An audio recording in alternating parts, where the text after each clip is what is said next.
Hi guys, today I'm going to be going over how to fill concrete gaps and joints with Sikaflex self-leveling sealant.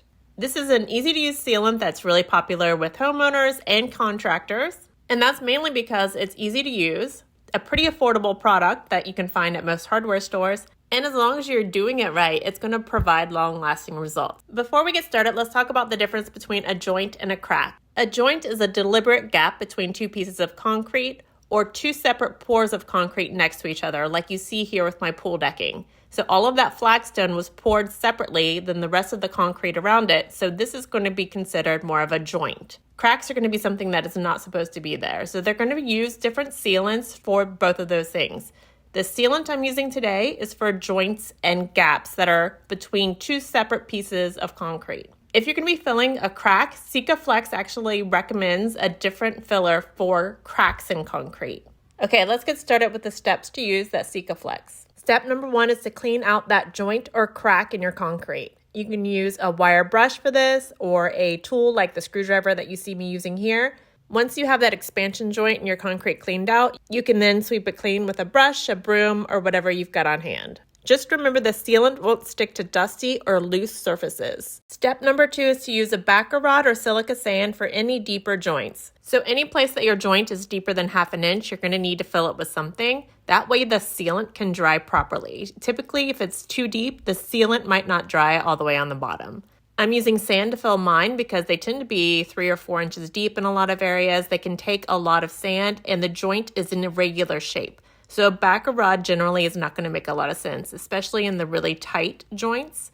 Another great thing about the silica sand though is that is a lot cheaper than those backer rods typically. So I can get a 50-pound bag of silica sand for around $6 from Lowe's. That play sand counts as silica sand. Most sands will not. So make sure that you're using a silica sand or a play sand like I'm using here. That way the sand is very fine grit. It's going to fit into tight cracks and it's going to be clean and free of chemicals, so it's not going to react with your sealant.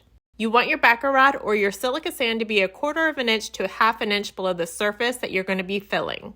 Step number 3 is optional. You can use painter's tape if you want to make sure that you get nice, clean, straight lines with that sealant. So I think that makes more sense on the joints on a driveway because they are typically uniform size all the way across. My joints are irregular shaped because of the flagstone all around it, so I won't be using painter's tape today. All right, on to step number 4, and that is applying the sealant to your joints. You want to start at one end of your joint and work nice and slowly across that line. Let that sealant fill up an area and slowly move along as it's filling up each area.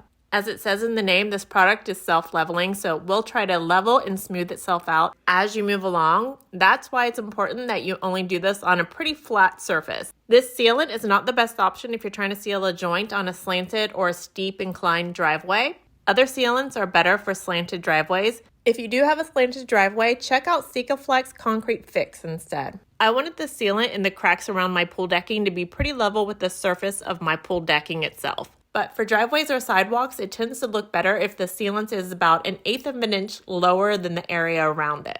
Another big tip when it comes to applying your sealant is to keep the tip on the ground when you're moving your body. So if you're fixing a long line like I am here, and you need to move your body along that line, if you have that tip pressed down to the ground, you won't have as many mistakes. You won't have any dribbling outside of that joint. Step number 5 is another optional step, and that's applying a light coating of that silica sand over top of your sealant before it can dry. So within a few minutes of applying it to any of your joints, you can apply a light coating of silica sand, and you only really want to do that if you think it's going to make it match the area around it better. That sealant can kind of have a shiny look to it, which probably looks fine in a lot of driveways and different areas around your house. For my pool decking, it has a very natural brownish stone look, so I went for a light coating of that sand to make it blend in better and not as obvious when you're walking around the pool. After applying the sand, I let that sit for a few hours before I brush away the excess sand to clean the area up. You want to try to avoid walking on your new sealant for about 24 hours. I think the full cure time is about 7 days,